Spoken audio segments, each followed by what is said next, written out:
Hello, and welcome. Tonight, we slip quietly into the softest, most secret corners of the Wild West. Not into gunfights or gold rushes, but into glances, into whispers, into the warm, wordless world of flirtation. We'll walk dusty streets where eyes lingered a little too long, where letters were hidden in coat pockets, and where the most powerful kind of love said nothing out loud at all. This is the story of how people flirted, connected, and reached for each other, even in a time when survival came first. If these slow, thoughtful journeys into history help you rest, you're always welcome here. And if you feel like sharing where you're listening from tonight, we'd love to imagine you there, falling asleep with us, gently across the miles. Now close your eyes if you haven't already. Let the silence grow soft, and come with me down a lantern-lit road to a place where love began in silence and stayed long after the doors were locked. Glances, grit, and the unspoken dance of desire. The dust never settled in Wild West towns. It hung in the air like tension, clinging to coats and eyelashes, to cracked boots and wandering glances. And if you stood long enough in one place, you'd see it. A woman walking down the boardwalk with her chin tilted just so, and a man pausing at the water pump pretending not to notice. But he noticed.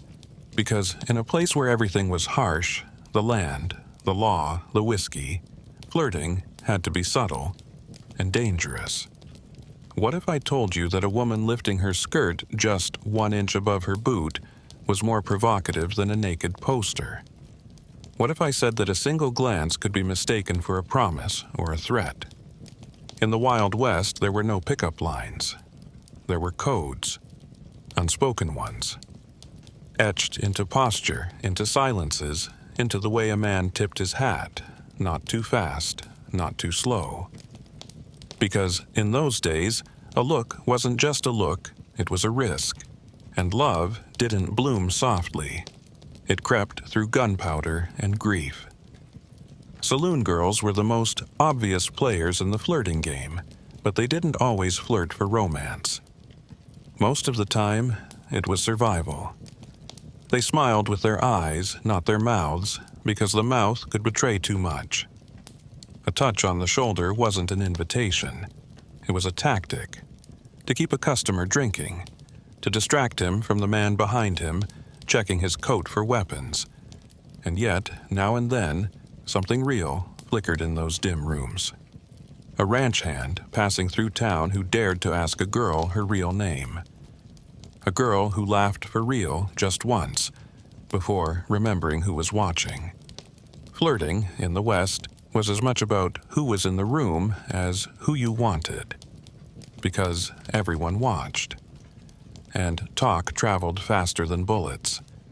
For married women, flirtation was both scandalous and thrilling. A dropped handkerchief could spark 3 days of gossip. A smile held too long could cost you your reputation, or worse, your husband's temper. But still, some did it anyway. Because in a life full of cooking, cleaning, and cold nights, a moment of attention felt like heat. Like rebellion, like breathing for the first time all week. And men, they were no smoother. Most didn't know how to flirt. They grunted, tipped hats, offered to fix fences. In the West, offering to repair someone's porch was the closest thing to poetry. And if he liked you, he might carve your name into a tree, or shoot a man who insulted you. Flirting, for some, came in the shape of violence. But it was never just about attraction. It was about possibility.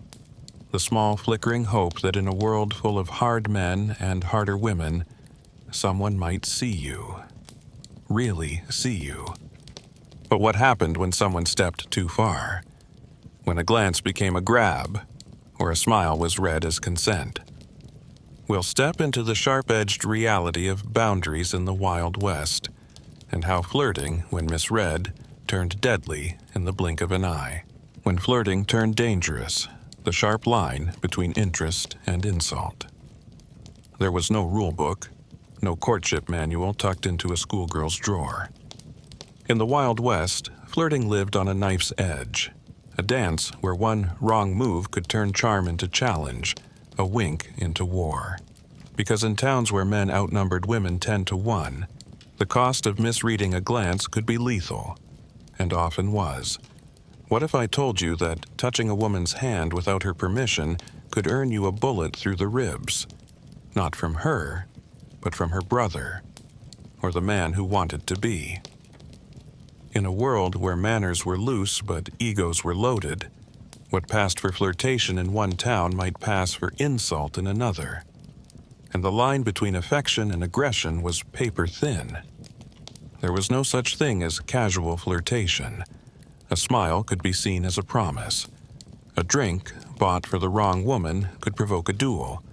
And if a man assumed too much, touched a waist, cornered her in the alley behind the saloon, well, let's just say more than one flirtation ended in gunfire. The local paper might print it as a dispute over honor, but those who knew the truth understood. A smirk in the wrong direction could be fatal. Saloon girls, especially, lived in that perilous gray zone.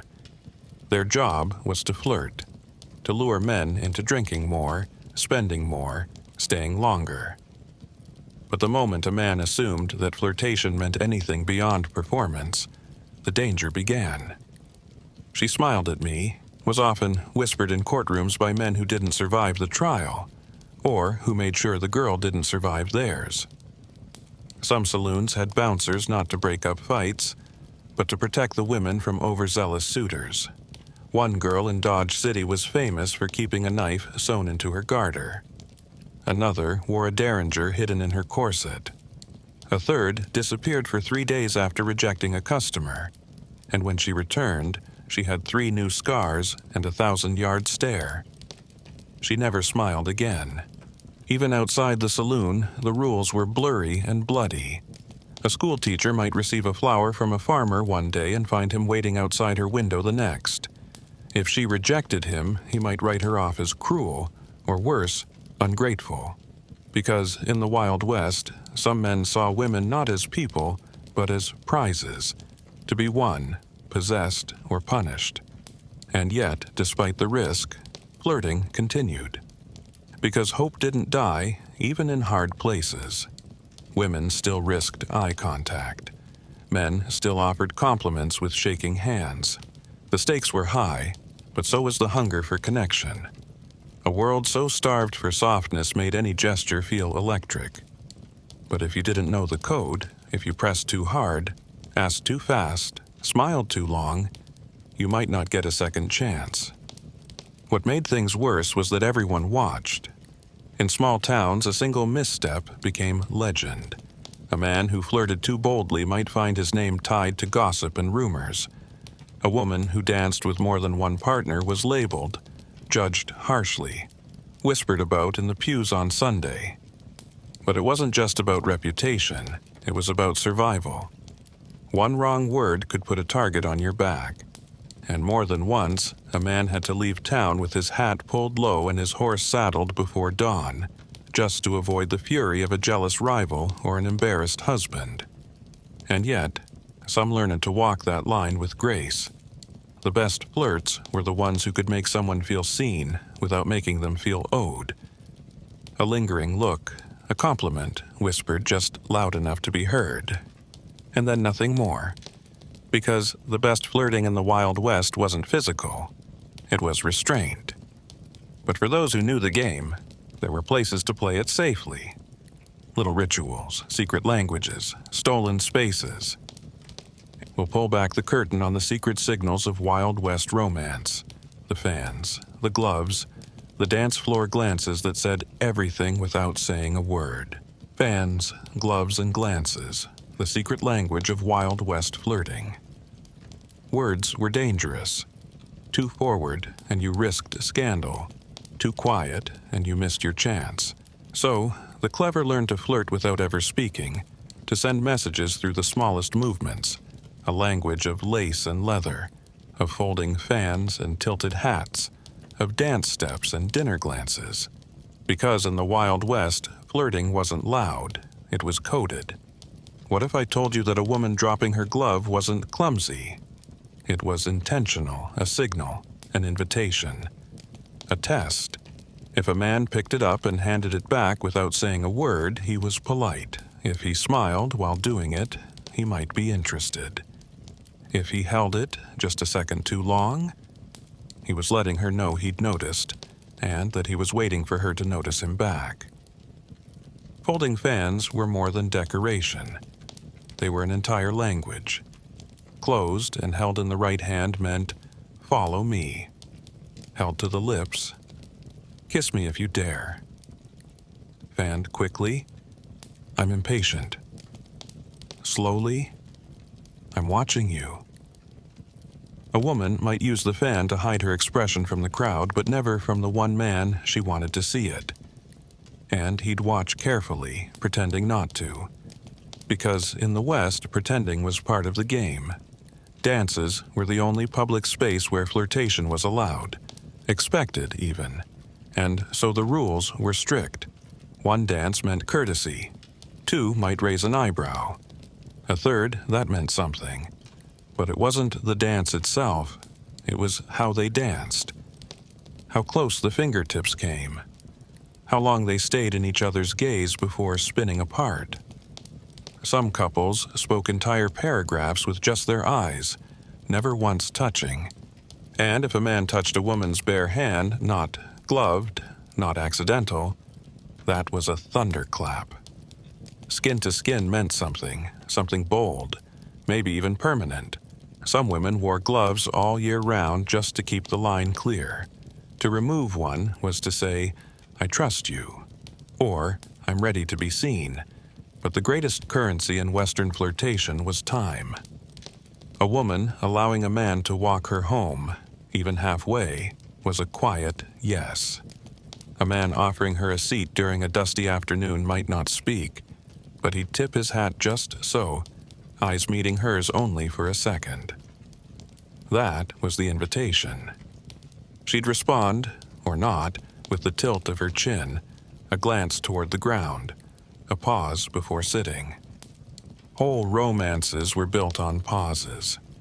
Written notes were rare but powerful. Paper was expensive, pencils even more so. A short sentence scrawled on a folded piece of newspaper could mean everything. "I saw you dancing," or "I'll be at the corral at dusk," or just, "You looked beautiful." Many of these notes were unsigned, because in the Wild West, anonymity was protection, but it was also poetry. Saloon girls, farmers' daughters, widows, and school teachers all learned this language, because they had to. It was the only way to control attention without inviting danger. To say yes, or maybe, or no, with gestures and timing and silence. And men learned too. The ones who didn't ended up alone. Or worse. The best suitors weren't the loudest or the boldest. They were the ones who watched, listened, moved gently. They weren't afraid to wait for the moment, or to miss it. And when the signals aligned, when the fan flicked just right, when the glove stayed on the table longer than needed, when the glance wasn't returned right away, but was held when it was, that was when something might begin. Quietly, carefully. Maybe only for a night, maybe forever. But of course, not every love was welcome. And some flirtations were doomed before they ever began, because of class, race, or the invisible walls that separated hearts more cruelly than distance ever could. We'll walk into the forbidden romances of the West, the dangerous loves that crossed social lines and sparked whispers, warnings, and sometimes war. Forbidden flirtations, when love crossed lines that couldn't be crossed. In the Wild West, the land was wide, but the minds were often narrow. Towns were built on hard work and harder prejudice, stitched together by rules no one wrote down, but everyone followed. And when it came to love, especially love that crossed class, color, or culture, the rules weren't just strict, they were deadly. So, when a flirtation bloomed in the shadows, between the wrong people in the wrong place, it had to be quiet, careful, secret, or it had to be fierce enough to burn everything down. What if I told you that a white rancher giving a flower to a Mexican seamstress could trigger a town meeting? Not to celebrate, but to punish. That a black cowboy and a widow dancing once at a barn social could lead to whispers that ended with threats, exile, or worse. Because in the West, flirtation wasn't always judged by intention, but by the people watching. And still, it happened.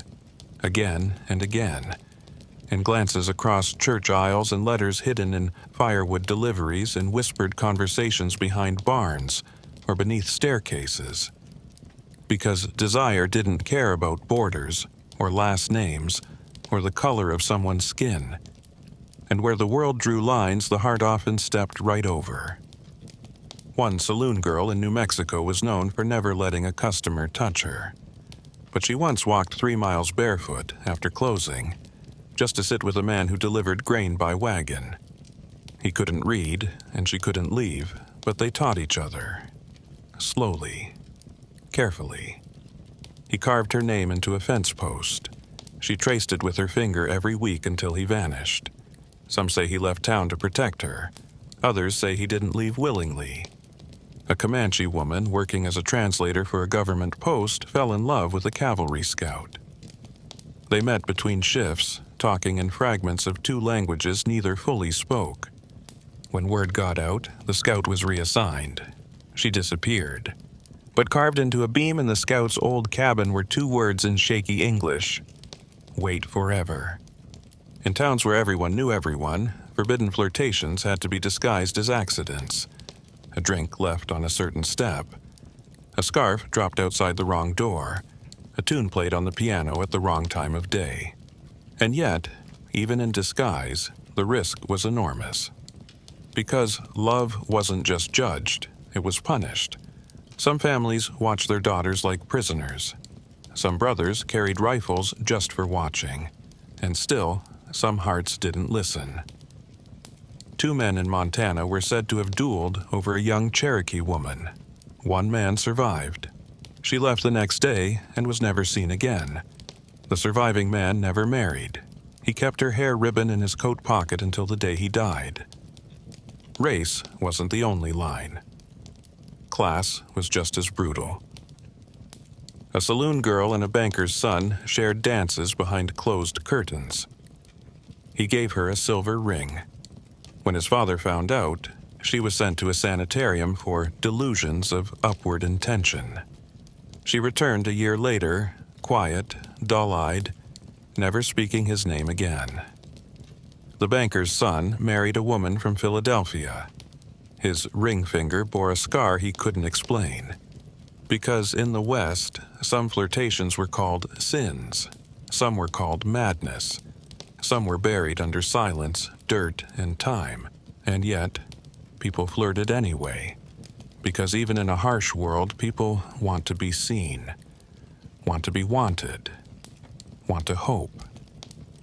And some believed that if they could just make it through the next day, or the next town, or the next dance, maybe the world would finally look the other way. But sometimes it didn't.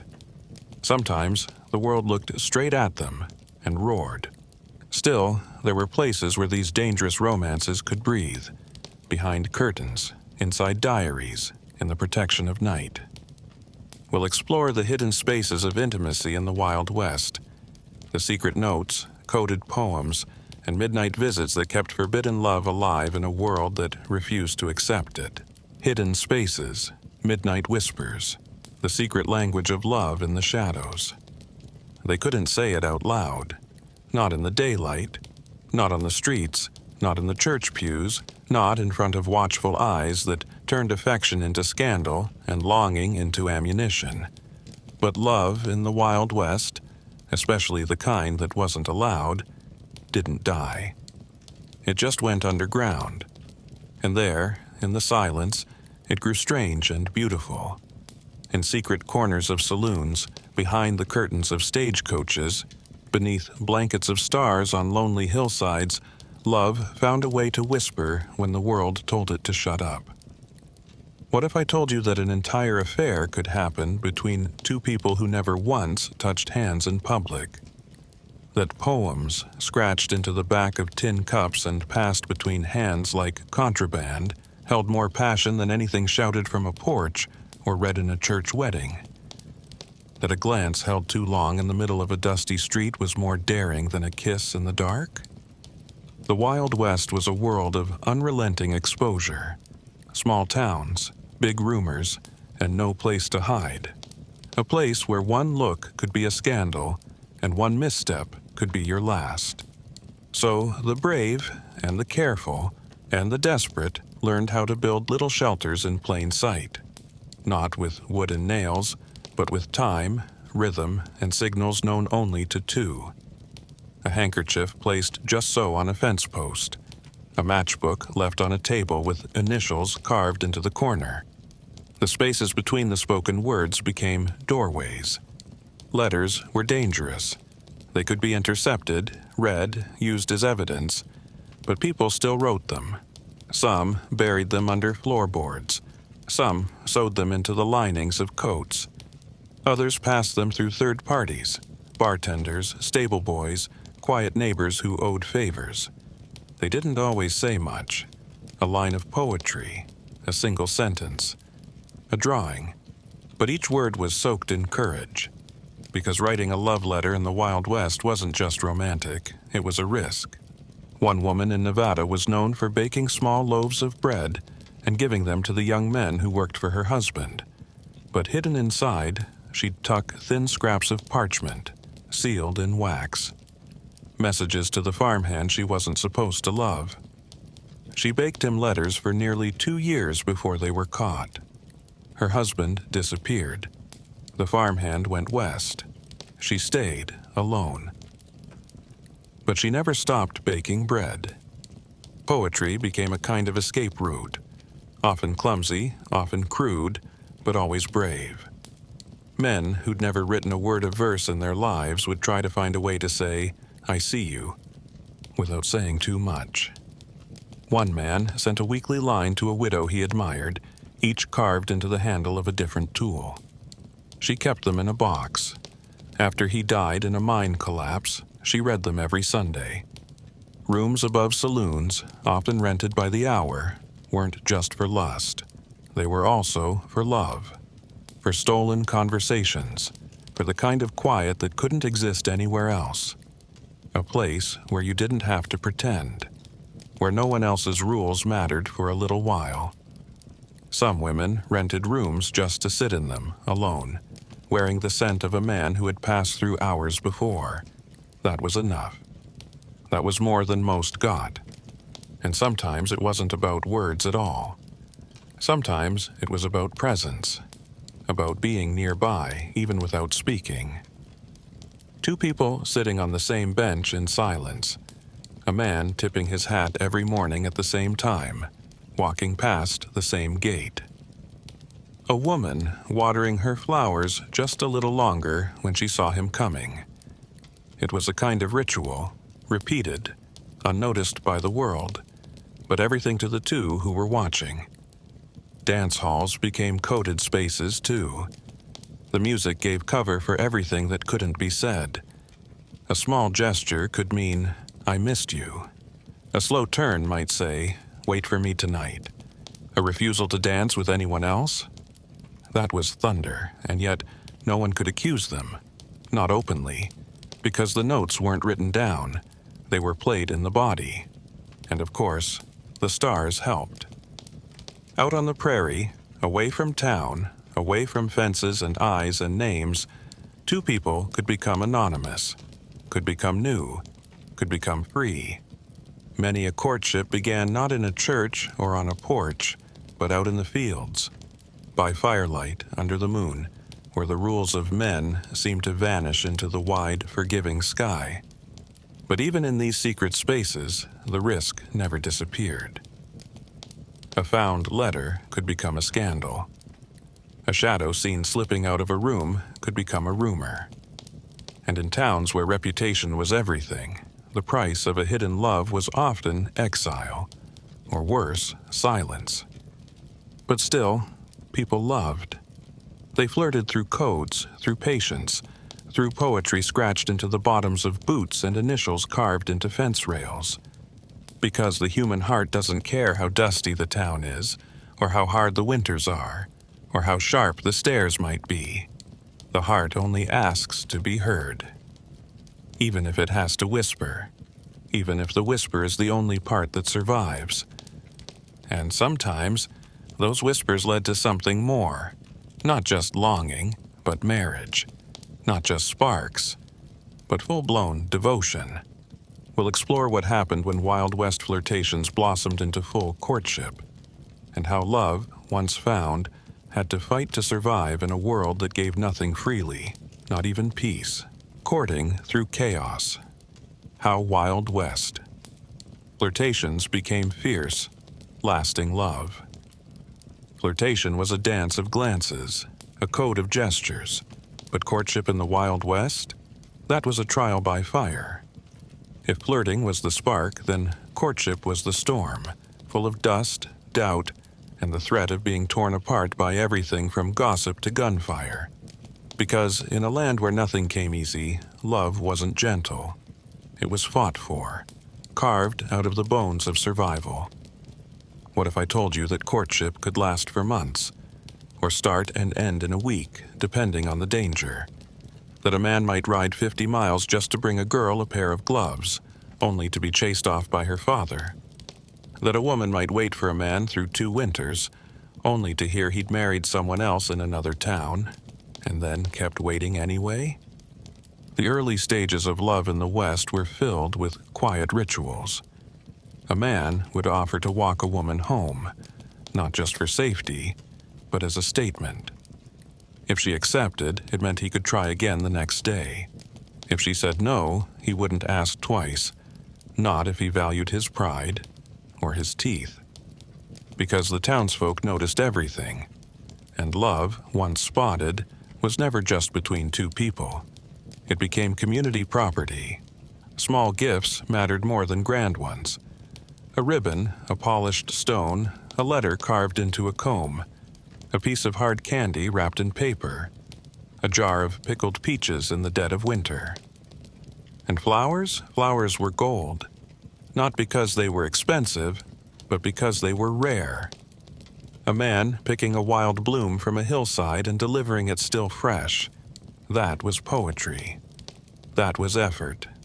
Parents, especially mothers, were the gatekeepers. A suitor was often made to sit on the front porch, in view of everyone. He might be asked to fix a fence or chop firewood before ever being allowed a second visit. Some girls had suitors who built their families new outhouses or barns just to prove they could provide. Because in the West, a man's worth was measured by what he could build, or how well he could keep what others tried to take. And for the women, they were expected to hold steady, to stay proper, to hint without inviting, to care without confessing. A single step too far, and her name might be whispered over poker tables for months. One local girl was said to have danced too freely at a barn party, and by Monday, 5 men claimed to have kissed her. She hadn't kissed any of them. She moved east and changed her name. But for the brave, the careful, and the lucky, courtship could become something rare and unbreakable. One woman wrote to her suitor every week for a year, slipping the letters into a saddlebag he left at the trading post. They never spoke in public, but on the last day of winter she handed him a box containing every letter she'd written, unopened. He read them all by the fire, then proposed the next day. Some courtships were more practical than poetic. A widowed blacksmith might ask his neighbor's daughter to marry him so he could keep the shop running. She'd say yes, not out of romance, but necessity. But over time, through long days and harder nights, something else might grow between them. Because in the Wild West, love wasn't always built on sparks. Sometimes it was built on work. on showing up, on staying. But when love burned bright from the start, when two people were caught in the thrill of it, it could turn towns upside down. Men left their jobs. Women ran away from arranged marriages. Saloon girls quit drinking rooms to marry farriers. A famous couple in Abilene was said to have met during a thunderstorm. He gave her his coat, she gave him her name, and within a week they were married. The town called them fools. They stayed together for 30 years. Still, courtship had its enemies: rival suitors, jealous sisters, fathers with rifles. But the most dangerous enemy was the road. So many men left, to chase gold, to chase revenge, to chase something they couldn't name. And they promised they'd return. Some did, most didn't. And the women waited, or didn't. Some married others. Some never married at all. And some raised children from men who never knew they had them. Because promises in the West were like water in the desert: precious, unreliable, and easily lost in the dust. But when the courtship survived, when two people stuck together through the lean months and the long nights, something almost sacred formed. A partnership that didn't rely on roses or serenades, but on grit, on patching fences and cooking beans and knowing when not to speak. Because in the end, love in the Wild West wasn't about fireworks.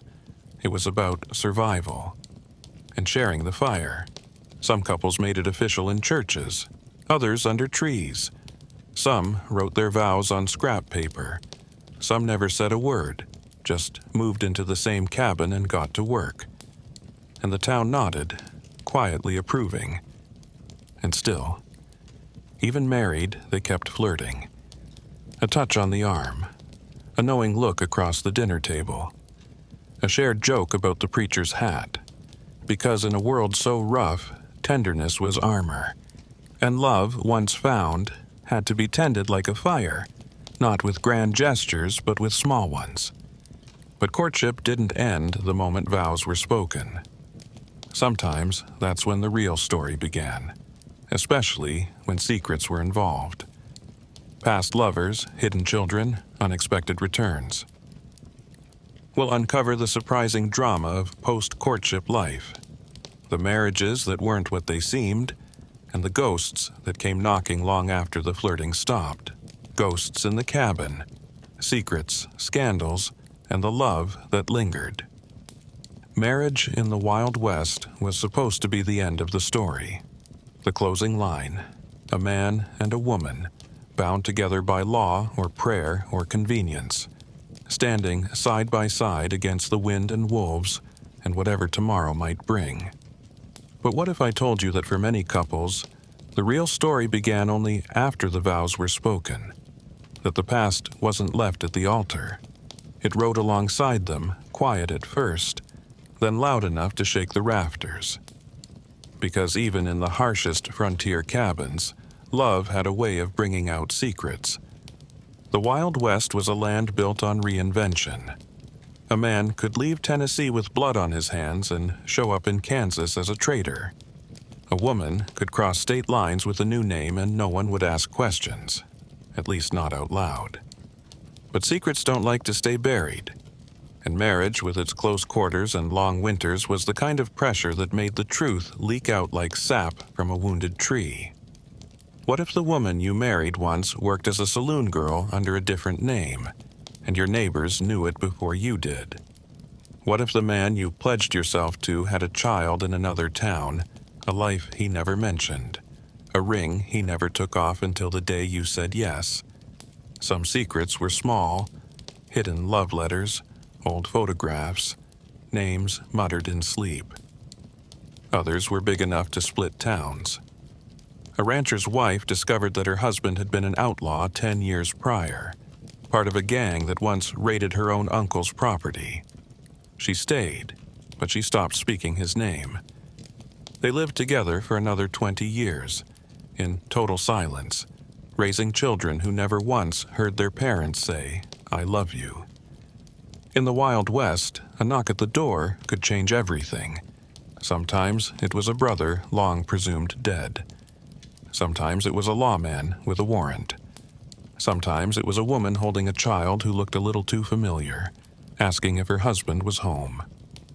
And when these ghosts arrived, the question wasn't just what had been done, but what would be done now. Would the marriage hold? Or would the past pull it apart? But not every secret shattered love. Some made it stronger. Some couples, when faced with betrayal, held tighter. Not because the love was perfect, but because they understood what it meant to survive together. One woman discovered her husband had lied about his age, his name, and his family. She threw his belongings into the river. Then, at sundown, she fished them back out and dried them on the fence. They slept back to back that night. By morning, she called him liar. A year later, she called him father. Other times, it wasn't the past that haunted them. It was the people left behind. A widower might speak his first wife's name in his sleep. A woman might light a candle on the same night each year and refuse to explain why. Love in the West was always haunted by memory, by regret, by what might have been. And flirting didn't stop at the altar. It changed, softened, turned into inside jokes, quiet touches, glances across supper tables worn thin by time. Some women found comfort in the steady routine of marriage. Others found themselves trapped, forgotten, or worse, owned. Because not every marriage was kind. Some men believed their wedding vows gave them the right to control, to command, to punish. And in a town without proper law, a woman's cries could vanish into the wind like smoke. One woman in Texas painted her face every morning to cover the bruises. When her husband died mysteriously during a cattle drive, no one asked questions. But others found their own quiet revolutions. Women who started sleeping in separate rooms, who ran the ranches better than their husbands ever could, who raised sons that learned how to speak softly, and daughters who knew when to speak loudly. Because love in the West wasn't just about romance. It was about endurance. And sometimes that meant outliving the pain. And always, always, there were the whispers of what might have been.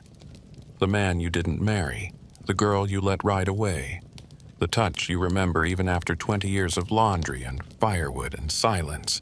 Some people lived whole lives with someone they didn't fully love, dreaming of someone they only kissed once behind the general store. But maybe that's part of what made the love that lasted feel sacred. Not perfect, but earned. Two people who held on, even when the roof leaked, even when the wagon wheel broke, even when they woke up every day a little more tired than the one before. They weren't writing poetry. They were hauling water. They weren't reciting vows.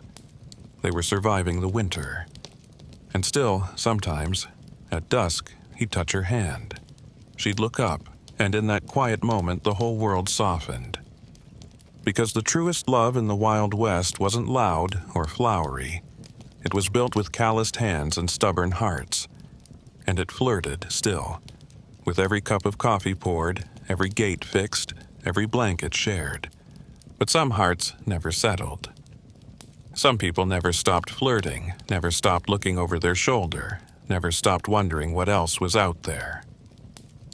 We'll ride alongside the drifters and the heartbreakers, the charming outlaws, wandering musicians, and saloon poets who left a trail of broken hearts in every town, and never stayed long enough to regret it. The drifters and heartbreakers, lovers who never stayed. They came in with the wind, men who didn't belong to any town, women who couldn't be tamed by any man. The Wild West wasn't just built by settlers and sweethearts.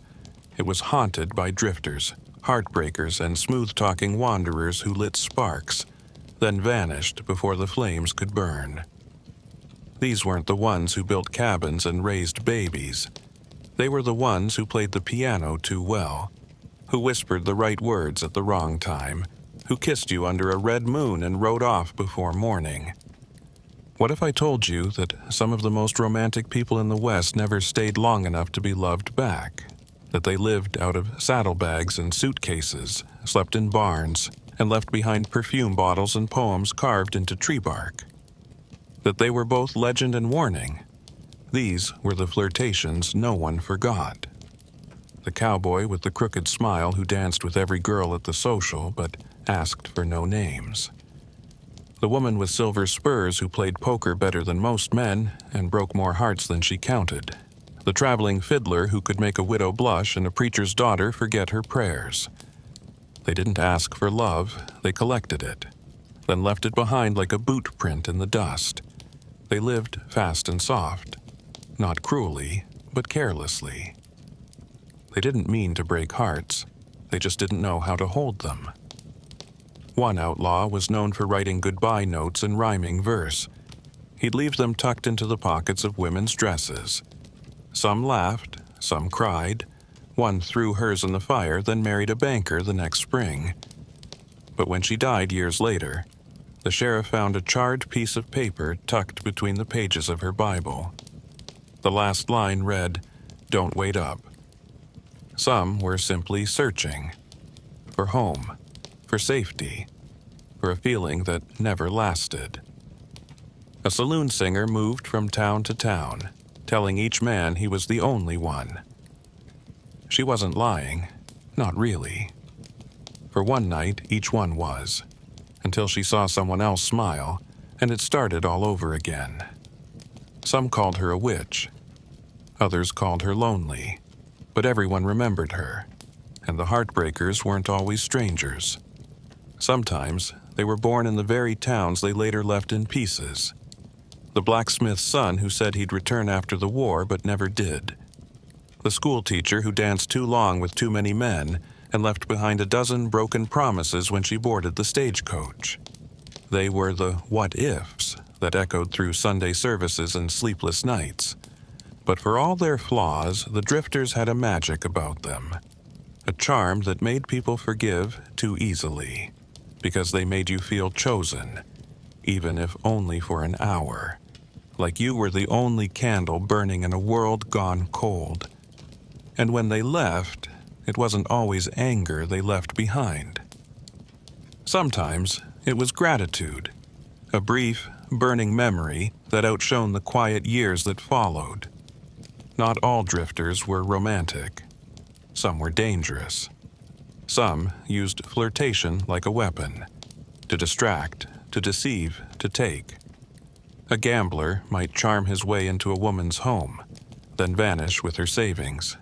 A con woman might pretend to be a widowed schoolteacher, wooing a shopkeeper until she'd emptied his safe. In the West, being charming wasn't the same as being honest, and the best liars always smiled the sweetest. Still, not every love story needs a happy ending to be worth remembering. Some people live in our minds longer than they ever stayed in our lives. And in the Wild West, where so many days look the same, a brief flirtation, a shared drink, a stolen kiss, a dance under an oil lamp, could be enough to change a person, to remind them they were alive. And for the drifters, love wasn't always the goal. Sometimes it was the escape, from grief, from guilt, from pasts they couldn't explain. They weren't looking to settle down. They were looking to feel something, even if it only lasted one night. And for a town that hadn't seen a stranger in weeks, even a short visit could feel like a lightning strike. But drifters left things behind. Sometimes a lock of hair, a harmonica, a name scratched into a wooden beam. Sometimes a child, a question, a wound, and not all those wounds healed clean. A woman in Kansas was said to have waited at the same crossroads for 5 years, hoping the man who gave her a silver ring would return. He didn't. She kept the ring on a string around her neck until the day she died, and sometimes the drifters came back. Older, slower, tired of running, hoping they hadn't burned every bridge. Some were forgiven, others weren't. But many of them, when asked why they returned, said the same thing. I remembered someone's eyes. Because even the ones who never stayed long enough to be loved properly often carried the weight of every soul they'd touched. But not every romance in the West was built on charm. Some were built on struggle, hardship, and shared tragedy. We'll walk beside the loves born out of disaster, the flirtations that started in floodwaters, fires, and blizzards, and became something unbreakable when everything else was lost. Love in the ruins, when disaster sparked devotion. The West was not a gentle place. It burned, it froze, it flooded. Towns rose and fell in the space between spring and winter. But when the fires came, or the snow-buried barns, or the rivers overflowed and swallowed homes whole, something strange happened. People held tighter. Glances turned to action. Flirtation turned into fierce, desperate devotion. And in the middle of chaos, love found a way to bloom in the cracks. What if I told you some of the strongest love stories in the Wild West didn't start with roses or dances, but with survival? That a man who once barely noticed the girl who worked in the trading post found himself carrying her across a flooded creek, holding her hand like it was the last warm thing on earth? That a woman who'd brushed off a rancher for months found herself tending his wounds after a stagecoach accident, weeping when he almost didn't wake. Disaster stripped everything down, including pretense. When the storm came, it didn't matter who had land or who had money. It didn't matter what was said in the past or who was seen dancing with who. When the fire came, you saved who you could. And sometimes you saved someone who used to be a stranger. And sometimes you never let them go. In the blizzard of 1886, a school teacher in the Dakotas nearly froze trying to walk her students home. A quiet farmer, one who had never spoken more than a few words to her, found her by accident. He carried her 3 miles to his cabin and wrapped her in blankets without asking questions. She survived. So did he. They married the next spring, and when asked why, she said, "Because I heard him pray over me when he thought I was gone." Floods were common, fast, muddy, merciless. One woman lost her home, her horse, and half her belongings when the river jumped its banks in Kansas. A neighbor, whose fence she'd once criticized loudly at church, took her in. They spent 4 weeks sharing coffee and silence. By the end of the month, she was sleeping on one side of the bed. By summer, they were building a new house together. Because shared hardship makes strangers into something else. And when your hands are covered in the same ash, it's hard not to see the person beside you differently. There was no time for games during a disaster. No room for hesitation. If you flirted, it was through action, bringing firewood, protecting livestock, sitting by the sickbed without being asked. And if you were loved for anything, it wasn't your words. It was your hands, your endurance, your quiet loyalty. In the West, survival was romance.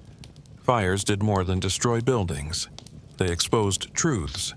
A barkeep once confessed to the town widow during a fire that he had always loved her.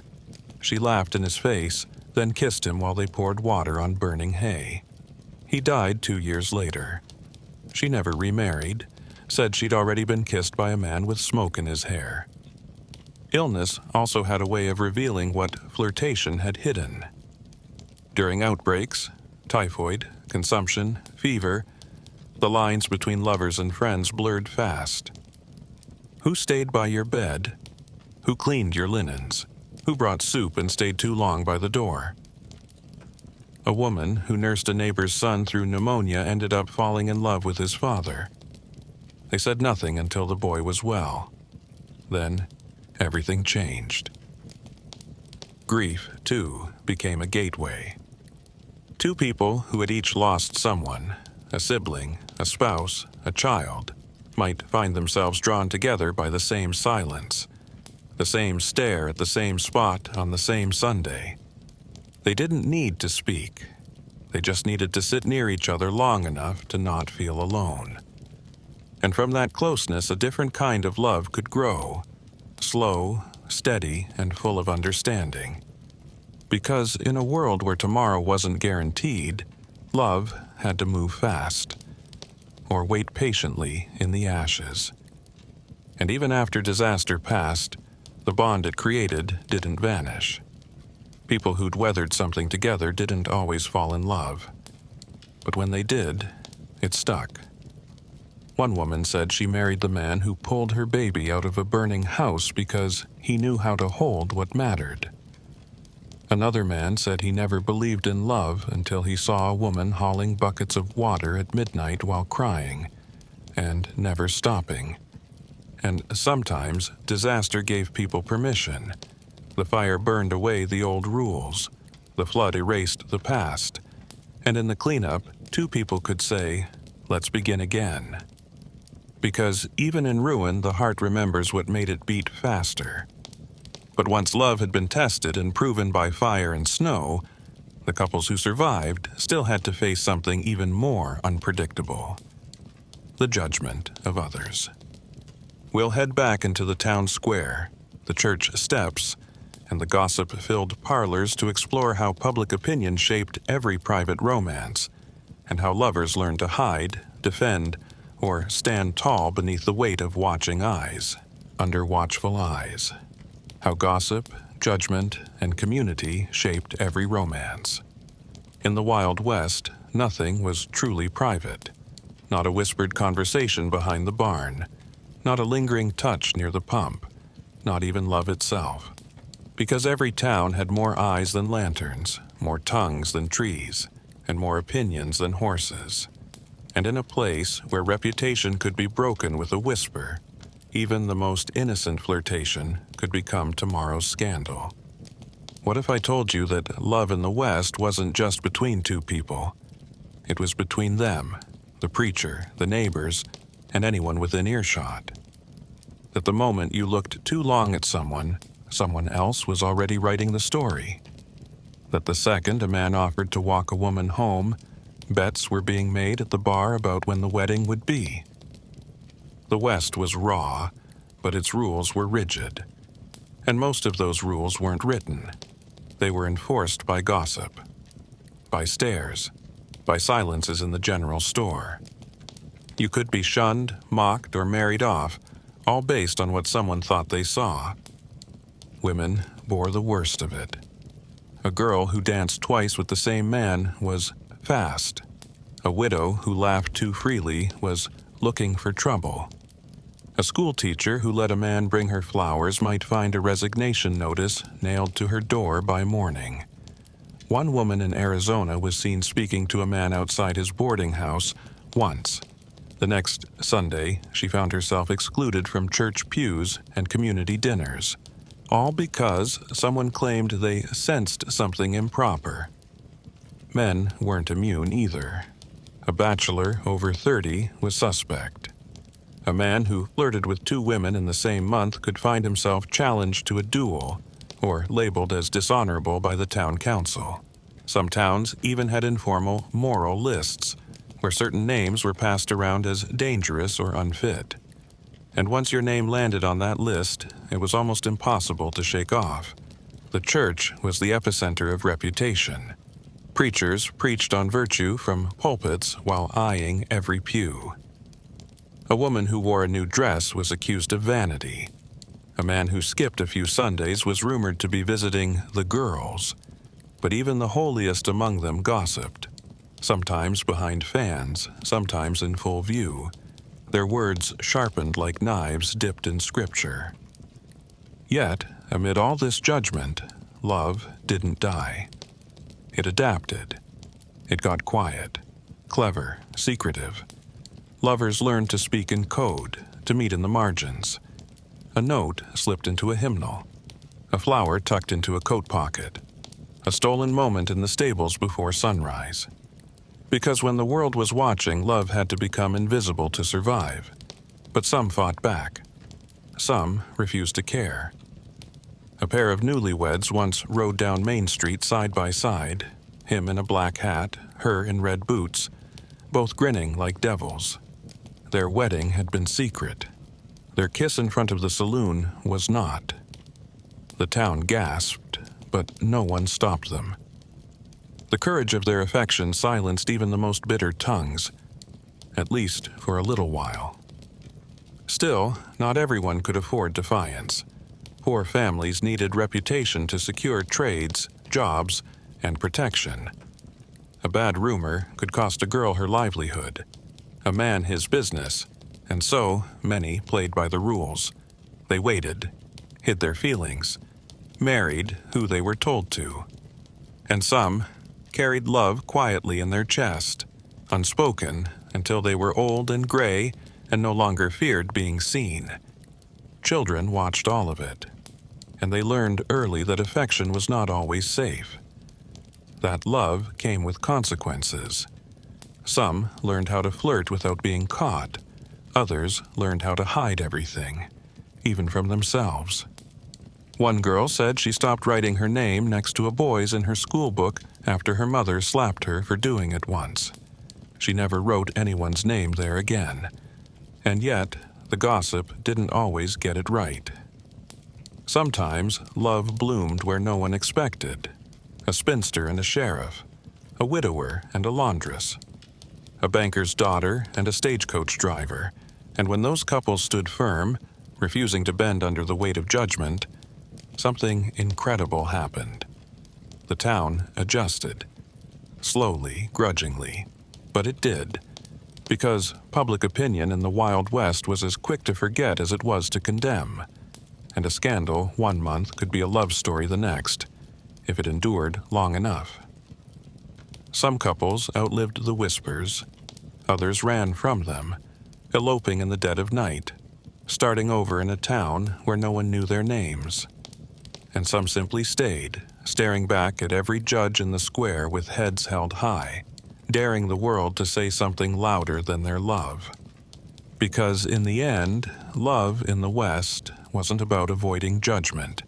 It was about surviving it. But the lovers who survived the world's scrutiny still had one more test to face: time. And time, unlike gossip, never stopped. We'll slow down with the old lovers, the long-married, the silently devoted, the ones who kept flirting with each other long after the town forgot their names, and whose stories are still whispered under the prairie wind. Love that lingered, the old flirts and forgotten couples who never let go. They weren't the ones in the newspapers, not the saloon stunners or the runaway brides or the heartbreakers who left trails of sighs behind them. They were quieter, older, often overlooked, but their love stories were carved deeper than initials and bark, worn smooth by time, not worn out by it. Because in the Wild West, where everything aged fast and nothing stayed easy, some couples still found a way to flirt forever. What if I told you that in towns where people barely lived past 50, some couples loved like they had 100 years? That even after a lifetime of droughts and births and blizzards and burying friends, they still winked at each other across supper tables, still fought over the last biscuit like newlyweds, still reached for one another's hand out of instinct, like it was the only compass that ever mattered. They had no patience for poems, but they knew how to fix each other's boots. He didn't give her flowers. He brought her extra kindling without being asked. She didn't write him letters. She knew the exact moment he needed coffee without a word. Their romance wasn't spoken. It was lived, quietly, fiercely, every day. One couple in Wyoming was said to walk together every morning, even when the snow came to their knees. They didn't talk much. Just walked, same path, same time. Folks joked they were scouting escape routes from each other. But when she died, he walked that path alone for 10 more winters, boots pressing the memory of her beside him into the snow. Someone asked him once why. He said, "I still hear her steps." Others kept the spark alive in stranger ways. A man who hid coins around the house for his wife to find, a game they'd started when they were young and poor. a woman who left chalk hearts on her husband's saddle horn before every cattle drive. He never said a word, just brushed them off before mounting up, but he always smiled when he did. These weren't grand gestures. They were small rebellions against time. The West aged people fast. Sun and sorrow had a way of carving lines into faces. And yet, the old lovers often looked at each other like nothing had changed. One woman said her husband was still the boy who stole her ribbon, even when he needed help getting out of bed. One man told his dying wife, "You've been my luck, even when it was bad." She passed an hour later. He followed a week after, as if his body had simply waited long enough. And they kept flirting, even when bones ached and memories frayed. A touch on the lower back while cooking. A grumbled compliment about the way her hair still did that thing. A quiet fight over who snored louder, settled with a shared blanket and matching snores. They had lived through things that would crack most people open. Droughts, fires, childbirth, wars, debts. But still they kissed with their eyes, laughed with a look, teased with a twitch of the mouth. Not because life was soft, but because they had survived the sharpest edges of it. Together, their love was practical magic, built on habits, on history, on hurts forgiven not just once, but many times over. Because that's what no one tells you. Long love isn't about never getting hurt. It's about choosing again and again to stay anyway. And in the West, that choice wasn't small. It meant waking up next to the same breath, in the same room, in a life that wasn't always kind, and still saying, "you," every morning, without needing to say it. Some of these couples were never officially married. Some didn't wear rings. Some never had children to carry on their names. But when they died, the town remembered them as pairs, like matching trees or twin rocking chairs. Where one was, the other was close. Always. One old man carved his wife's name into every fence post on his property after she passed. He said it kept the cattle from wandering too far. She always knew how to keep things in place, he'd chuckle. And still, there were those who flirted with ghosts. A widow who baked 2 biscuits every morning, just in case. A man who set out a second chair at dusk, never sat in it, but looked at it like it still held her weight. Because in the West, some love outlived the people who made it.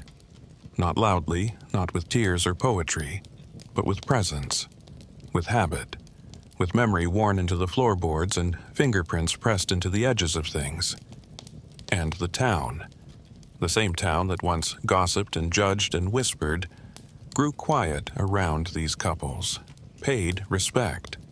Even the young ones looked twice when they passed, maybe wondering what it might feel like to have that kind of love. One that didn't burn out, just burned steady. But while the old lovers held hands in the shadows, the young ones were still stirring in the corners, flirting, fumbling, trying to make sense of their hearts. We'll return to the dance halls and moonlit porches to see how the next generation carried on the art of Wild West flirting, learning from the past, breaking the rules, and daring to dream of something lasting in a world that never promised it. Young hearts in a hard land, the next generation of Wild West flirting. By the time the old lovers were rocking quietly on porches or staring out across long-forgotten fields, the younger ones were stirring, watching, learning, testing boundaries just like their parents once had, maybe even more recklessly.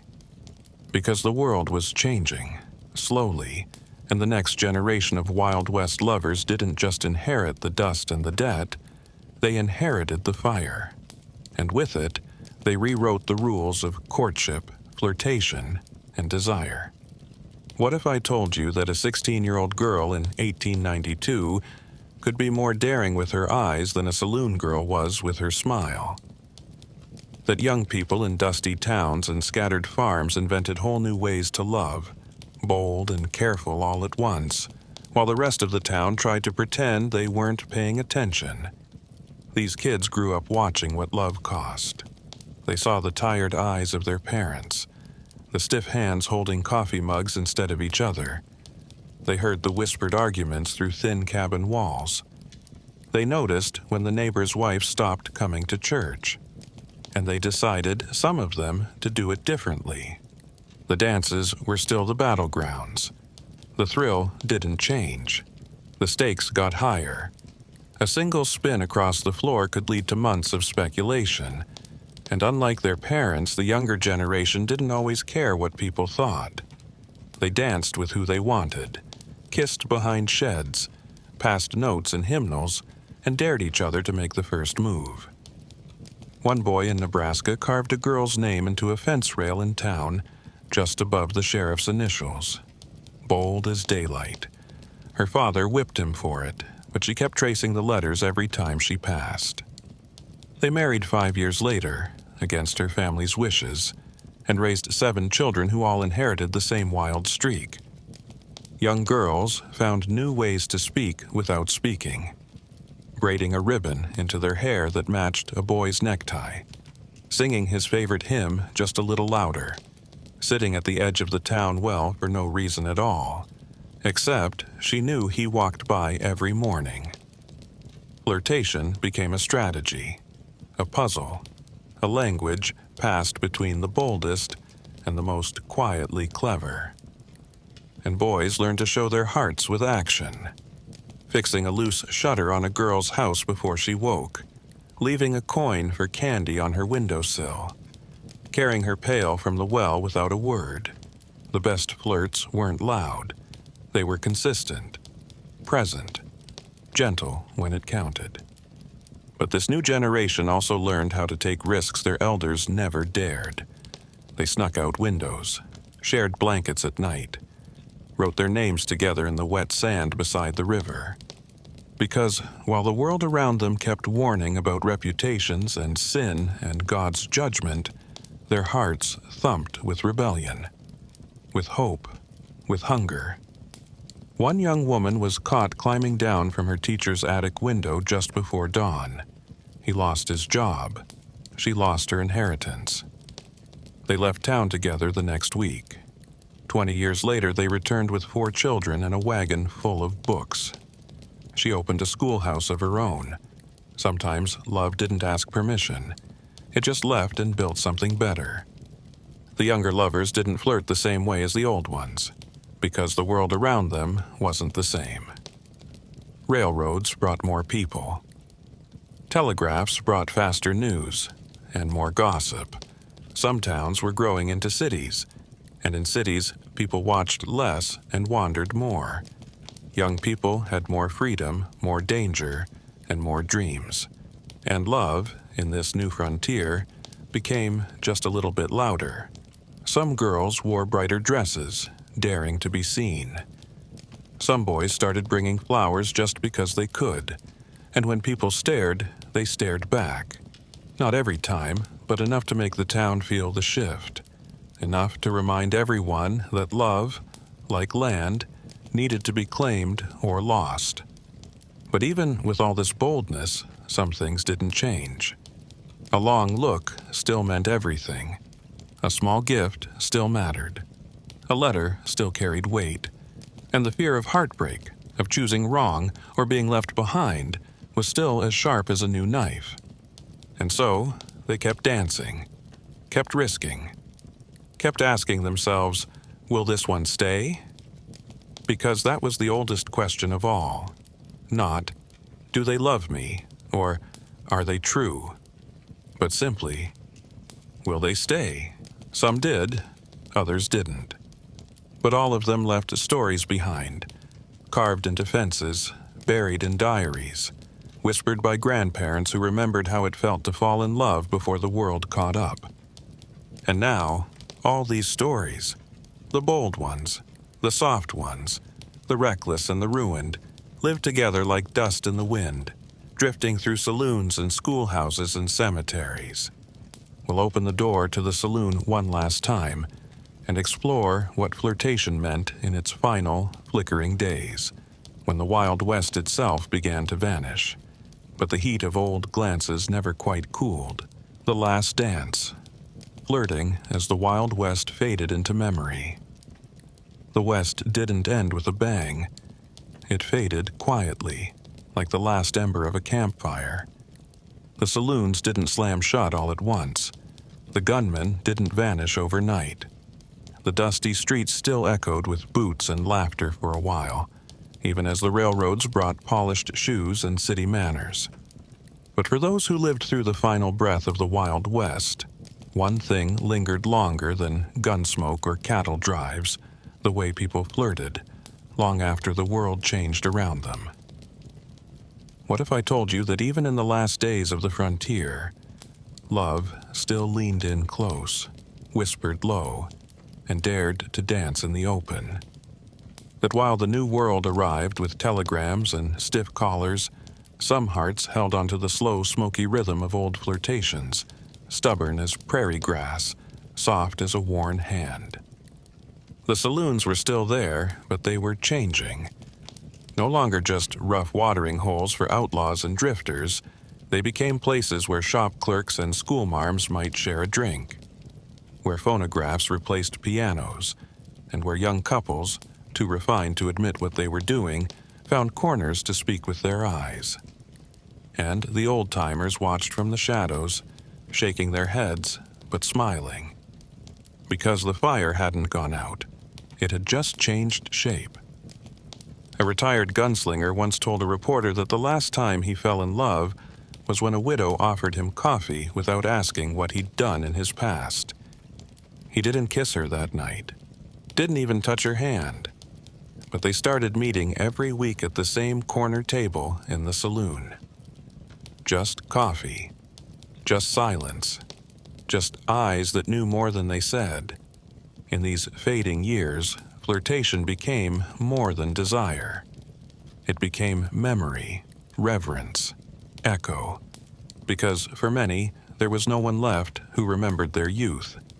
Only a few crumpled photographs and the ache in their knees. So when someone new looked at them kindly, it wasn't just attraction. It was time folding in on itself. It was being reminded they still had blood in their veins. Even the buildings seemed to hold the old energy. The wood of a bar polished by thousands of nervous hands. The corners where lovers once kissed behind curtains. The piano bench still warm from generations of fingers playing the same half-forgotten love song. And when a new couple stepped into those spaces, laughing, touching elbows, it was as if the past tilted its head and smiled. But change was coming fast. Brick replaced wood. Trains replaced horses. Mail came quicker, and scandal didn't travel by rumor anymore. It came in typed headlines. And love, once whispered between barn doors and water buckets, began to be written in newspapers and sealed with store-bought chocolates. And yet, the old ways didn't vanish completely. A girl might still wear a boy's hat on her way home from a dance. A man might still carve initials into a fence post. A widow might still press lavender into a drawer, hoping someone noticed. Because some parts of the West refused to die, especially the parts where hearts spoke softer than mouths. The last cowboys told stories about girls who winked from porches, boys who passed secret notes during Sunday services, couples who ran away together in the middle of the night with nothing but a mule and a promise, and even the new generation, raised on trains and factories, listened. Some with laughter, some with envy, all with wonder. One man, now old and nearly blind, was asked what he remembered most about his youth. He didn't mention cattle drives or shootouts. He said, "The way she looked at me from across the saloon, like she already knew the story we were going to live." He never said her name, but he smiled like he still saw her there. Because in the end, it wasn't the gunfights or the gold that defined the West. It was the way two people could stand in the middle of all that dust and danger and still find a way to see each other, to flirt, to love, to promise without words that something beautiful could still be built from broken things. The West changed. The flirtation didn't. It just tucked itself into quieter corners, softer voices, slower dances. And though the world around them grew louder, faster, more complicated, there were always a few people who still believed in the power of a glance, a brush of fingers, a wordless yes. Because even when the Wild West was gone, its love stories remained, told in whispers, passed through families, etched in diaries, and buried in dusty graves with lockets still clutched in fading hands.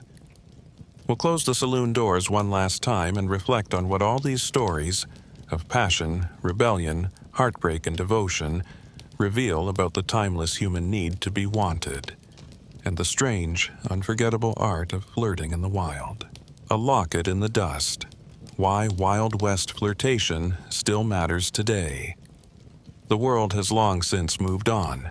The horses are gone. The saloons have been replaced with cafes and corner bars. There's no more dust rising from wagon wheels, no more piano music slipping out of swinging doors at dusk.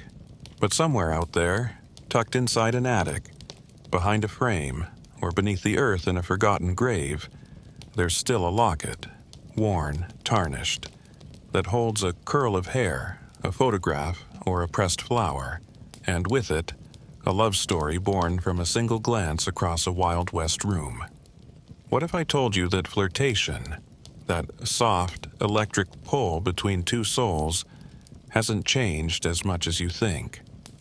That even in a world of screens and speed, what we want most is still the same. To be noticed, to be chosen, to be seen in a room full of noise and feel like the only voice that matters belongs to someone looking right at you. Because in the Wild West, they didn't have dating apps. They had risk, real, raw risk. A smile could get you married, or shot, or shamed, and yet they smiled anyway. A touch on the arm could mean you were in love or in trouble. But people still reached out, still leaned closer, still dared to care.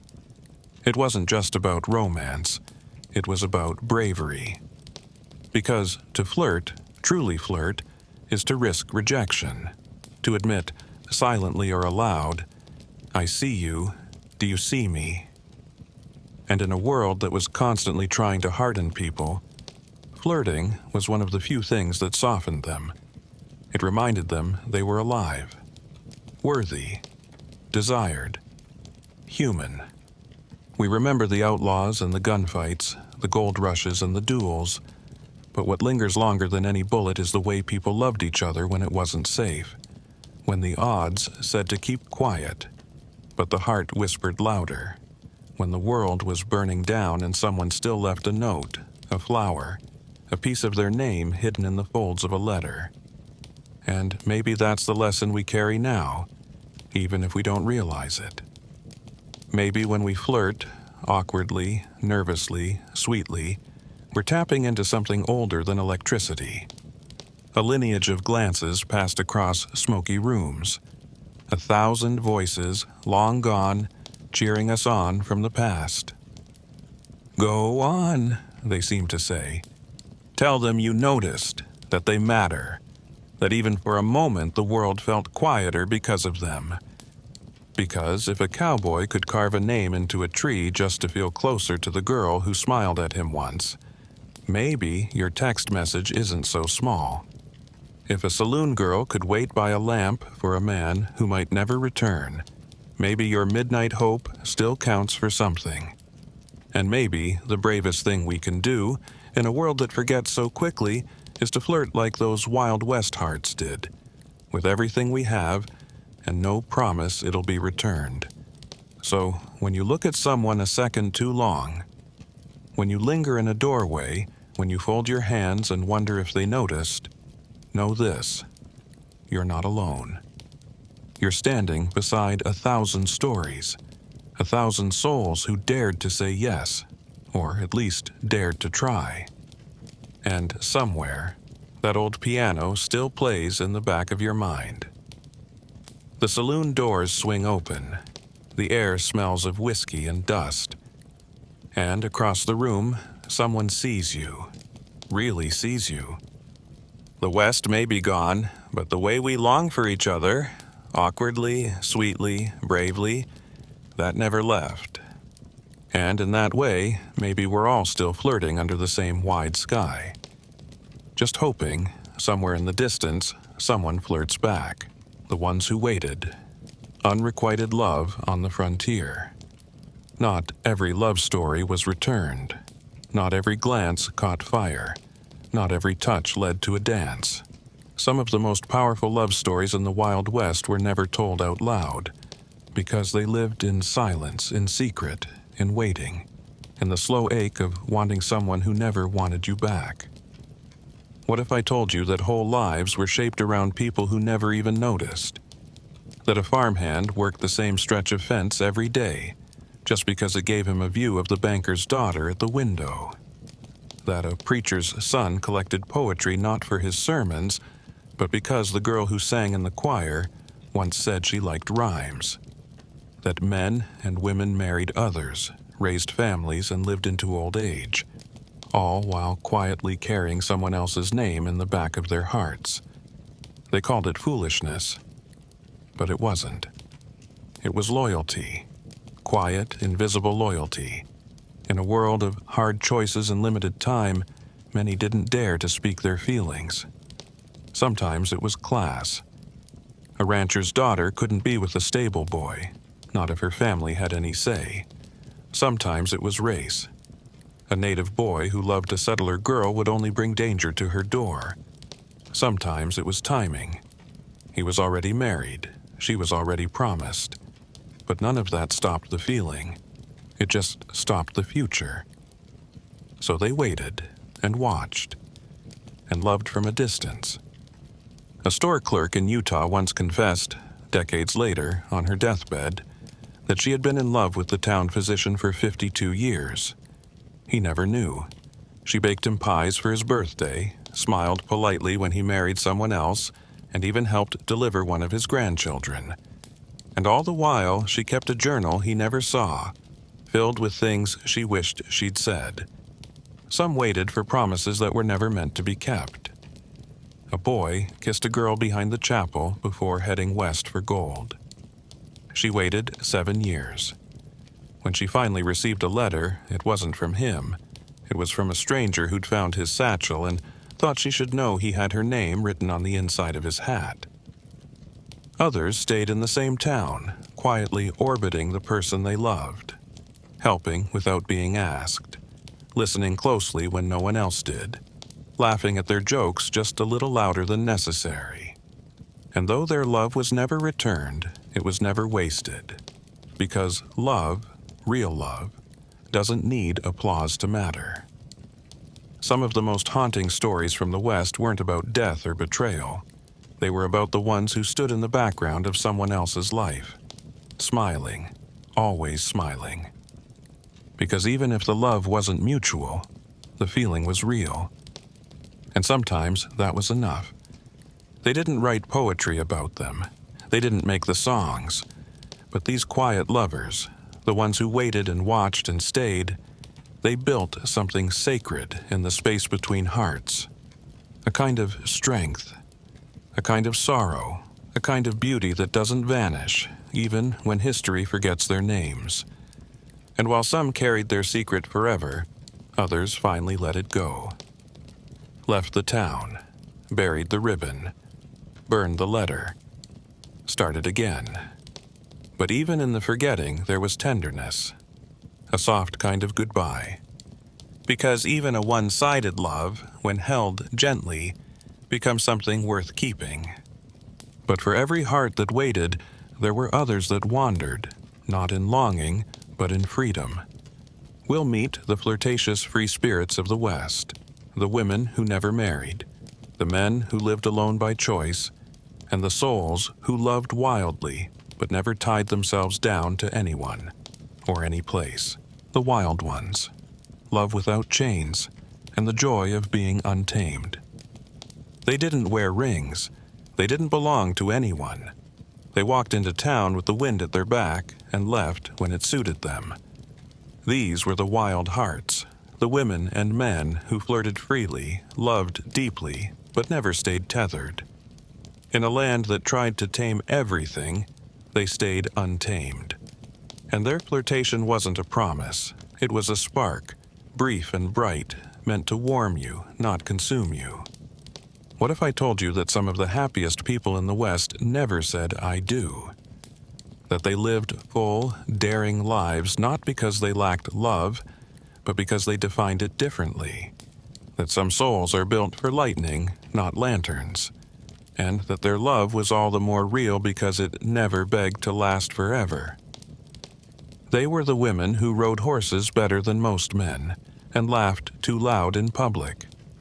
The ones who owned land in their own names and refused every suitor, no matter how many cows he had. The ones who poured their own drinks, kissed when they felt like it, and slept under the stars with nothing but a revolver and a good hat. They flirted with their eyes, with their freedom, with the way they stood just a little apart from the rest of the world. And when someone tried to claim them, they smiled and walked away. One such woman lived on the edge of a Colorado mining town. Tall, quiet, sharp as broken glass, she kept a tin cup nailed to her porch post. If a man wanted her attention, he could leave her a coin. She might come out and talk. She might not. One tried to offer her a ring. She threw it down the well. She lived to be 91 and never once shared her bed for more than 3 nights in a row. "I've loved a dozen men," she said, "but none of them more than my horse." And there were men like her, too. Not drifters, not heartbreakers, just men who didn't want a fence built around their days. They played fiddle in one town, broke horses in another. They flirted without intention, kissed without apology, and moved on without cruelty. Their freedom was their flirtation, and people fell for them anyway, hard, fast, hopelessly, because who doesn't fall a little in love with someone who belongs to no one? These wild ones left trails of affection behind them like shooting stars. A scarf here, a memory there, a story retold by someone who still dreams of them decades later. "He made me feel like I was the only woman alive," one widow said of a man who never stayed longer than a week. And maybe, in that moment, I was. But here's what's often misunderstood. They weren't afraid of love. They just loved differently. They didn't see romance as a destination. They saw it as a dance, a moment, a rhythm, a shared breath in the dark. They weren't running from something. They were running towards something else. More sky, more road, more chance to live wildly and fully without explaining themselves. Some eventually settled down. Older, slower, more ready. But many didn't. And their lives were no less full for it. They had friendships as deep as rivers, stories that never stopped unspooling, and memories that made people weep when spoken aloud. They were loved fiercely, even if they never stayed in one place long enough to see it bloom. And sometimes, late at night, they wondered what might have been, just like the rest of us. What if they had stayed? What if they had said yes?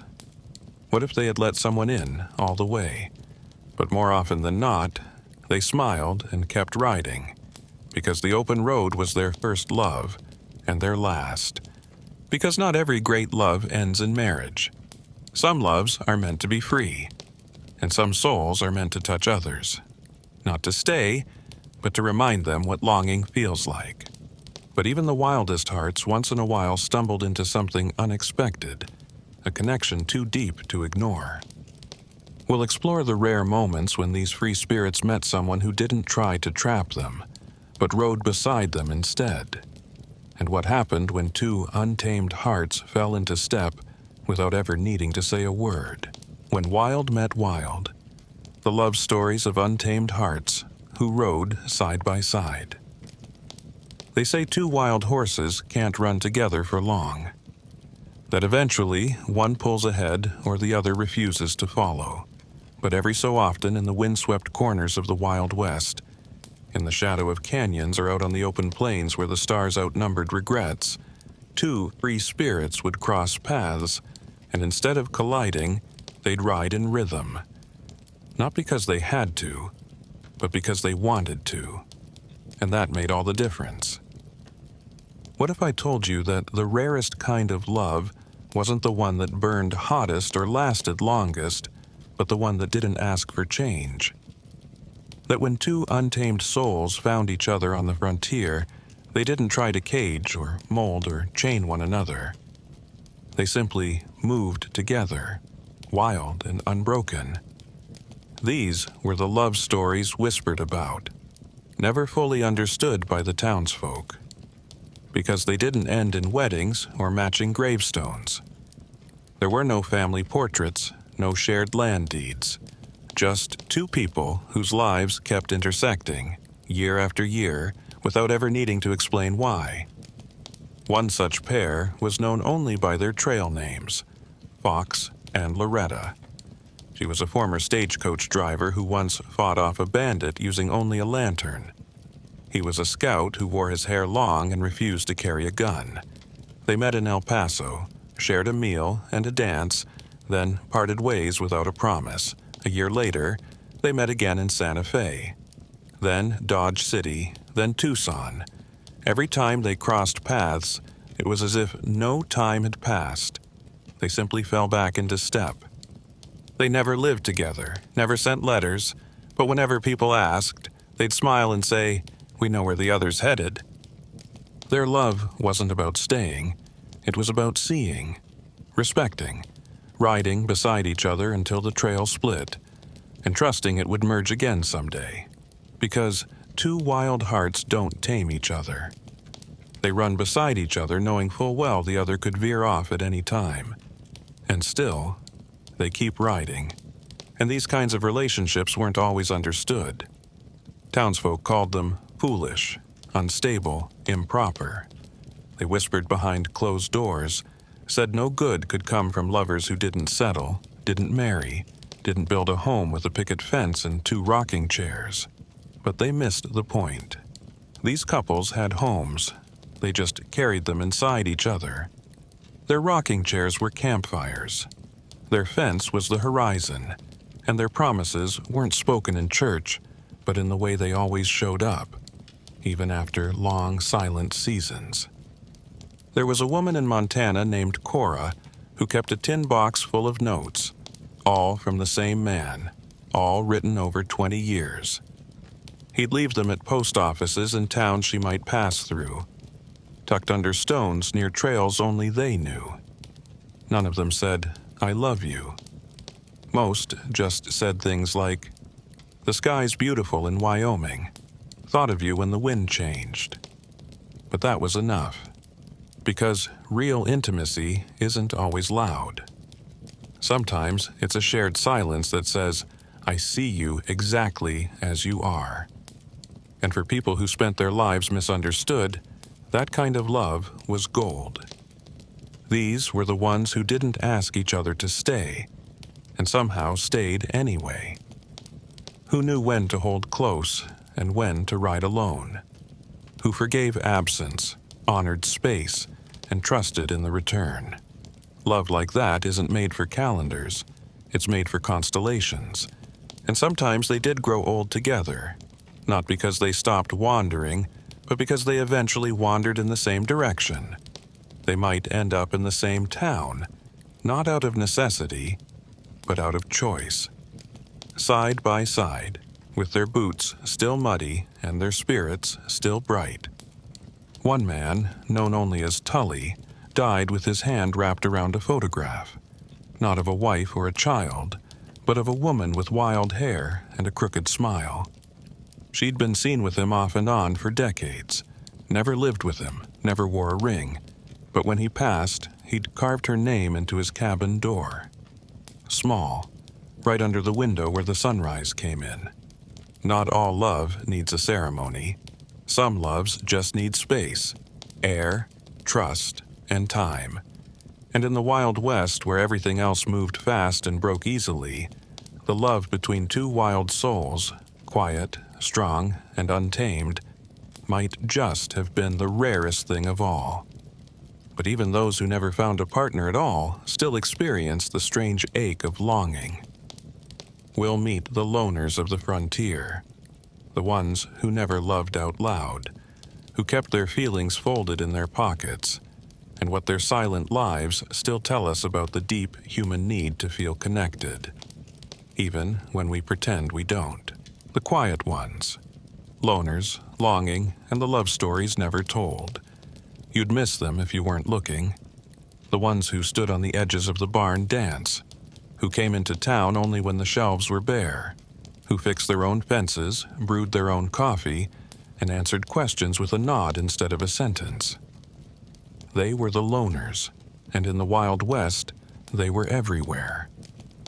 Not because they didn't want company, but because they weren't sure it would stay. What if I told you that some of the deepest love stories on the frontier were never spoken? That a man could live an entire life without holding someone's hand and still carry love in his chest like a glowing coal? That a woman could grow old with no one to call her sweetheart and still dream of what could have been every time the wind changed direction? Because loneliness isn't the absence of people. It's the absence of connection. And even in a land as wide and wild as the West, it was possible to feel utterly alone. Many of the loners didn't start that way. Some had loved and lost, a fiancé taken by illness, a sweetheart killed in a barroom brawl, a family who moved east and never came back. Others had loved, but been left. For someone richer, safer, softer, some were never chosen at all. Not quite pretty enough, not quite wealthy enough, not quite right for the expectations of the town. And so they stayed quiet, stayed back, built routines instead of relationships. They flirted with their horses, their books, the firelight. They kept old letters tucked in drawers. They remembered the smell of someone who passed through town only once. They did not forget. They simply learned to live with the remembering. One man named Ellis lived on the edge of the Texas scrub for 47 years. No wife, no family, just goats and a rusted coffee pot. But every Sunday he polished his boots, ironed his one good shirt, and sat on the porch as the sun went down. Didn't say a word, didn't invite anyone, just waited. When asked what he was waiting for, he simply said, "Someone who once said she might come back." She never did, but the porch always stayed swept. Some wrote letters they never sent, pages of tenderness, apologies, fantasies, not because they expected an answer, but because it helped to put it somewhere. A woman in Wyoming kept a leather-bound journal addressed to a man who married someone else. When she died, they found 23 entries written over 40 years, none bitter, all loving. She lived alone, but her heart had company. Loners weren't loveless. They just didn't share it loudly. They gave affection to their land, their animals, their routines. A man who never kissed a soul might still carve a heart into a fence post, or leave flowers on the windowsill of the girl who never noticed him. A woman who never married might still brush her hair slowly each night, thinking of someone who once called it beautiful. And some were loners by choice, too bruised by the past to try again. They had loved once. It didn't end well, and they decided that pain wasn't worth repeating. So they folded up that chapter, closed the book, and learned how to be whole without another name beside theirs. But loneliness has a sound, even when no one speaks it. It echoes in the way someone sighs at sunset, in the way they linger near the saloon but don't step inside, in the empty chair that's never pulled up to the fire but never put away either. And though the West was full of noise, gunfire, horses, laughter, there was always room for silence, for the stories that never got told, for the longing that lived in the eyes of those who walked through the world without a hand to hold. Not all flirtation is loud. Some is imagined. Some is remembered. Some is folded into the slow act of survival. And even the loners had their moments. A brief conversation at a trading post. A shared drink with a stranger. A dream they woke from too early. These flickers mattered, because even a cold fire still remembers how it once burned.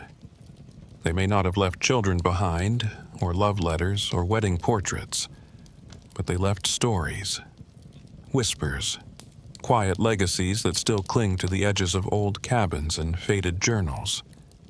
Because even when love goes unspoken, it still leaves a mark. But some of the most mysterious stories of the Wild West weren't about the lovers who stayed or the loners who left. They were about the ones no one ever quite understood. We'll explore the legends and rumors that surrounded the most enigmatic hearts of the frontier, the mysterious strangers, the secret lovers, and the scandalous affairs that never quite faded from the town's memory. Whispers in the dust. Secret lovers, scandalous affairs, and the ones no one could explain. There are stories that towns try to bury, and stories that refuse to stay buried. In every dusty outpost, every half-forgotten prairie village, there's always a name that lingers in the air like smoke. A woman who never explained where she went at night. A man who wore a wedding ring, though no one ever met his bride. A couple who disappeared from church but were always seen leaving the woods at dawn. These were the mysteries that outlived bullets, outlaws, and time itself. And in the Wild West, nothing spread faster than a secret with no clear ending. What if I told you the most talked-about love stories were the ones no one could prove? That the quietest glances caused the loudest gossip? That the most explosive affairs were only ever hinted at, never confessed, never confirmed, but always believed? Some of these whispers became legend, others became warnings, but all of them started the same way, with a look held too long, a door closed too quietly, a name spoken too softly in the wrong place. There was the preacher's wife in New Mexico who always wore lilac perfume. Sweet, simple, and devoted. But every Thursday afternoon, she disappeared for exactly 2 hours, returning with dusty boots and a faraway look in her eyes. Some said she was visiting the grave of a lost child. Others swore they saw a silver-haired rancher ride out of town just before she returned each week. No one asked her directly, but when she died, they found a small tin box beneath the floorboards, filled with pressed violets, a silver button, and 10 folded notes, each signed with the same initial, R, not her husband's. In another town, a saloon girl named Mercy was known for turning down every man who offered her anything more than a drink, but she kept a single room above the bar that no one ever saw inside. The barkeep swore she never had company, but the piano player, an old drunk who rarely lied, said he heard 2 voices through the floorboards on rainy nights, hers, and someone speaking in Spanish. Soft, like a prayer, he'd whisper, like they were trying not to wake the world. Then there was the sheriff of a mining town in Utah, who kept order with a hard stare and a quiet voice. He never spoke of family, never took a wife, but every Christmas he'd leave town for 3 days without explanation. No one dared follow. When he died, he had one photograph in his coat pocket, of 2 boys and a woman standing on a cabin porch somewhere far from Utah. Affairs in the West weren't like the scandals we imagine today. They weren't flashy or theatrical.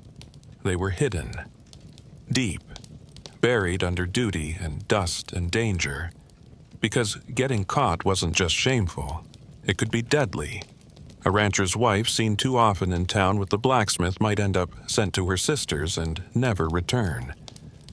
A man caught with another man might vanish without a trace, and the town would pretend it never happened. So they kept their love in code, in glances passed over pews, in rides taken alone but somehow always returning together, in tokens left under porch steps or inside coat pockets, ribbons, coins, bits of dried flowers, buttons sewn on with unfamiliar thread. And yet, even with all their caution, the town always knew, or thought it knew, because secrets once suspected become currency. They grow in the telling. And in the Wild West, where life was short and entertainment rare, a whispered rumor could take root like wildfire. Some rumors were true, others weren't. But they all left marks. The woman who wore black after her cousin died. The man who never remarried but kept an old wedding band in a box carved with initials no one recognized. These were the stories people told in hushed tones, long after the subjects were gone. Because mystery has a gravity to it, and nothing flirts with memory more than something unfinished. But not all scandal ended in tragedy. Some secret lovers grew old together in quiet defiance. One pair, a school teacher and a stable hand, kept separate addresses, separate names, and separate lives, but were seen walking together every evening at dusk for over 30 years. No one ever asked. No one ever judged. Some say the town simply stopped caring. Others say it finally understood. Because sometimes love doesn't need to be public to be powerful. It just needs to survive. And the truth is, in the Wild West, everyone carried a secret. A name they never spoke. A letter they never mailed. A memory too precious to share. And maybe that's why the most lasting love stories aren't the ones carved in headstones, but the ones whispered in the dust, passed from voice to voice like a fading tune. But even scandal and mystery couldn't stop love from growing into something else, into resilience, into companionship, into lasting partnership. We'll enter the quiet twilight of love in the West, exploring how devotion aged, how old couples kept choosing each other through silence, storms, and the fading of years. Love in the long years. How old West couples stayed together when the fire faded. It's easy to tell the stories of wild romance, the glances that spark, the kisses stolen in the dark, the secret meetings in barns and back alleys. But what comes after the flame? What happens when the passion softens into routine, when flirtation turns to familiarity, and love becomes something quieter, steadier, older? In the Wild West, where life was hard and days were long, staying in love was the most difficult act of all. And yet, many did. What if I told you that some of the most moving love stories weren't filled with drama or scandal, but with silence? That there was beauty in repetition, in chores done side by side, in rocking chairs that faced the same stretch of prairie for 40 years. That love, when it aged in the West, became something sacred, something almost invisible, something you had to be still to notice. They weren't calling each other darling anymore. They were calling out laundry lists, reminders, warnings about the weather. They weren't stealing kisses in the kitchen. They were sharing bread, watching the fire, handing each other the tools without needing to ask. One couple in Arizona was said to argue every morning and laugh every night. He'd complain about the eggs. She'd grumble about his boots. But when the sun set, they'd sit in matching chairs, holding hands under a quilt they stitched together before their second child was born. A neighbor once asked her why she stayed. She said, "He's a storm I've learned to dance in." Another pair in Kansas, a mail-order bride and a Civil War veteran, built a life out of quiet compromise. They didn't speak the same language when they married. He spoke slow English. She, a thick accent from the Black Forest. But over the years, they made their own dialect, half spoken, half gestures. When he went blind in old age, she would read to him in German, and he'd nod even when he didn't understand, because the sound of her voice was the only comfort he ever needed. These weren't grand romances. They were steady ones, not fueled by desire but by shared memory, by grief weathered together, by the knowledge of each other's hurts, fears, and small joys. They flirted still, not with flowers or declarations, but with presence, with patience, with knowing the exact way to stir the stew or roll a cigarette just how the other liked it. A wink over morning coffee, a chuckle over old arguments, a hand resting on a shoulder during the hardest winter. They had been through too much not to know what mattered. The loss of children, the burning of fields, the sickness that came without warning. And every time they might have broken, they found a reason to stay. Not because it was easy, but because they had chosen this, chosen each other, again and again, even after the shine had faded. Love in the long years wasn't loud, it was loyalty. It was sitting beside each other on a porch as the sky turned pink, not saying anything, not needing to. It was holding a coat open in the cold. It was baking bread even when the other didn't ask. It was staying even after the firewood ran out, even when the house grew too quiet.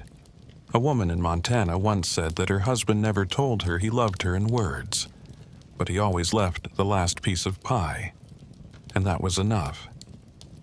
Some of these couples grew old in the same town, becoming landmarks themselves, the way people pointed to the general store and said, "That's where Tom still opens the door for Mary, even after 60 years. Others moved away, retired to the east, or died quietly in each other's arms on a winter night, the candle flickering beside the bed. Their stories were never written in books. They weren't scandalous, they weren't cinematic, but they were real. They were rare. And in a place like the Wild West, where survival was already a miracle, to survive with someone, year after year, was something close to holy. And even when one of them passed, the other often stayed behind just long enough to whisper a goodbye that had waited a lifetime. A man who planted sunflowers every spring because they were her favorite, even when she was gone. A woman who kept setting 2 places at dinner, unable to stop after 50 years of doing so. Because love, when aged, leaves habits. And habits are hard to break when they were once part of your heart. So while the songs of young love still echo in saloons, and the scandals of the past make better stories, it's the long, quiet loves, the ones that stood through storms, that truly define what it meant to love in the Wild West. But even as time passed and lovers aged, the stories of their youth lived on, passed down to sons, daughters, and grandchildren who would one day find their own way into the strange and beautiful rituals of flirting in the frontier.